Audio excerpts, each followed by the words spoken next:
Every pregnancy needs utmost care and attention. But certain pregnancies need a little extra attention. An RH negative mother carrying an RH positive baby is at increased risk of complications. BSV is at the forefront to ensure safe delivery in every RH negative pregnancy.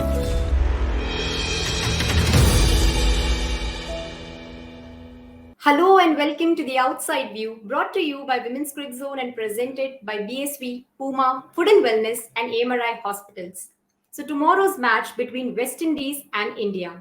West Indies, as we termed them as the surprise package, have pulled in some stunning performances.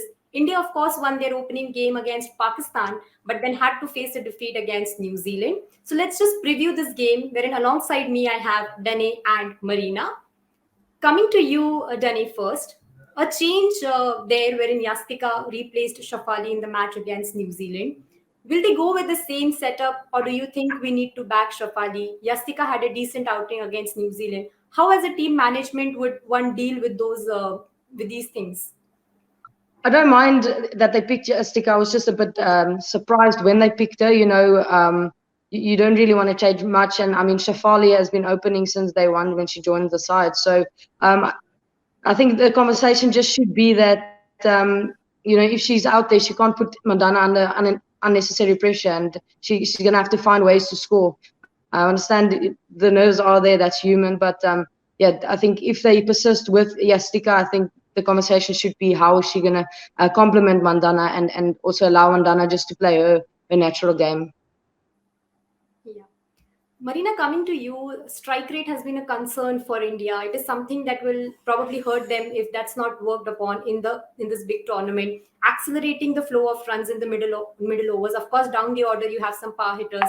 You have someone like a Smriti Mandhana opening the innings for you. But in the middle overs, the concerns for Team India and your take on that?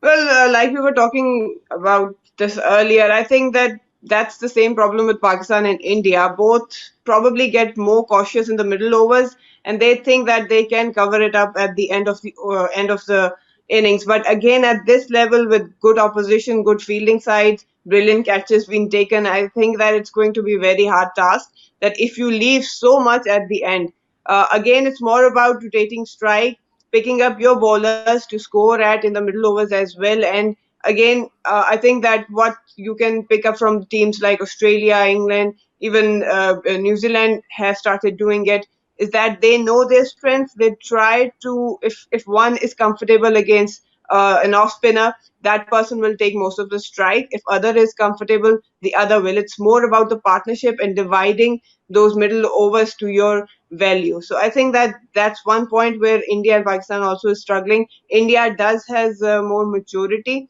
I think it's more about executing and believing in yourself. But yes, a lot depends on how the inning starts. We've seen that the momentum set up front does carry it along till the late inning. So again, up front, good inning, good momentum, good run rate, that affects a lot. This is going to be a big game considering the form that West Indies have shown in the tournament, and this would also be important for India to win. Let's just quickly have a look at the head-to-head stats so as to how the teams have fared when they've faced each other on multiple occasions in the ODI format. So clearly, India have an edge over West Indies, played 25. West Indies have won 5 and India have won 20. So talking about the first match, Pooja Vastrakar did well against Pakistan with the bat, did well against New Zealand with the ball, to the basket of skills that she brings to the table, Dane. Yeah, and she's a gun fielder as well. You want to have impact players like Pooja on your team. She's come into her own. I saw her a couple of years ago when she just joined the side, and certainly didn't think that she was gonna. Obviously saw the potential, but with the bat, obviously she came into her own, and that's what you want. I'm a massive believer in all-rounders as well, and it's good for a team to have that, because she comes down low the water and she strikes it really well, and she's very good in the field, and she's good with the ball as well. A change of role for her coming in the middle overs, or probably a second, third change, but I mean she's been doing that really well, and again that just shows you what an impact player she is. Of course, and Harmanpreet Kaur looked in good form, played that knock of 75 runs in the last match. That should be a good positive for India because that's what we've been talking since long. She looked good in the warm-up game in the last ODI against New Zealand as well. So teams will pin their hopes on her to just continue her good momentum further, Danny. Listen, yeah, Harman's finding her feet or form, not a feet. She can play. She's an incredible cricketer. We know how she can do and how she can strike the ball. And yeah, and she's going to be an integral part of the Indian side if they're going to have any success at this World Cup. It's not going to rely solely on her because they have a quality team, but definitely she's going to have a massive impact for them to do really well. Yeah, there's a lot of talk about her form in the New Zealand series, which I didn't feel like it was fair. She's been an incredible ambassador for Indian cricket, and she's been playing really good. She came off a play of the Big Bash, stuff like that. So players are allowed to go through a patch. People is just too quick to obviously criticize instead of just supporting her because, as I said, she is a big part of that team, and you definitely don't want her to be down on herself. You want to kind of uplift her and get her to be the best version of herself for that team, and she's certainly finding a way to that with the bat. Hayley Matthews, for that matter, brilliant performances in both the matches with the bat, with the ball. Your thoughts on her? Yeah, she's a talented cricketer. We certainly have had our battles on the field in the recent past, but I mean, she's a competitor. She's very good, young player, but still experienced, and that's what they need from Hayley. She went up the order, then down the order again, and then came back up, and a brilliant move from the coaching staff, and great for her to obviously take it on board again. It's not always easy if you go down the order to come up again and perform the way she has. So, and that's credit and testament to the type of player she is. So it's really good. And Marina mentioned earlier that teams need to get off to a good start, and she's certainly giving them that. And I mean, Dottin hasn't even really featured, so it's going to be a formidable batting lineup when Dottin has as well, featured with her. So, but again, she's been very good.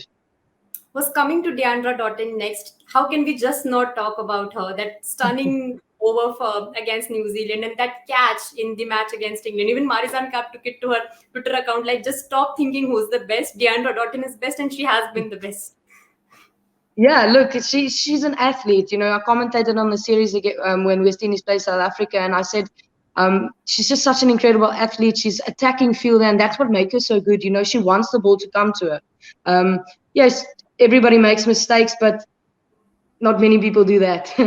Not many people can do that and fly through the air like that. So yeah, she's great with bat, she's great with ball, she can field, she can do everything. And that's just the epitome of being a really elite athlete. And yeah, so what a catch. I think I watched it on repeat for like five or six times, and then I took it and showed other people as well, just to show them that women's cricket is pretty exciting. So yeah, definitely the catch of the probably a couple of years for me. Definitely, it could be the catch of the tournament. That was an amazing performance. West Indies have been finding ways to win, as Danny has said, and that is what you expect from a team when you are playing the World Cup. India, of course, did win the game against Pakistan, but now, after having lost the game against New Zealand, they would want that winning momentum. West Indies already have a winning momentum by their side. So it's going to be an interesting contest. We'll, of course, join you for the pre, mid, and post shows. Until then, you stay tuned to Women's Cricket Zone for all the updates on women's cricket.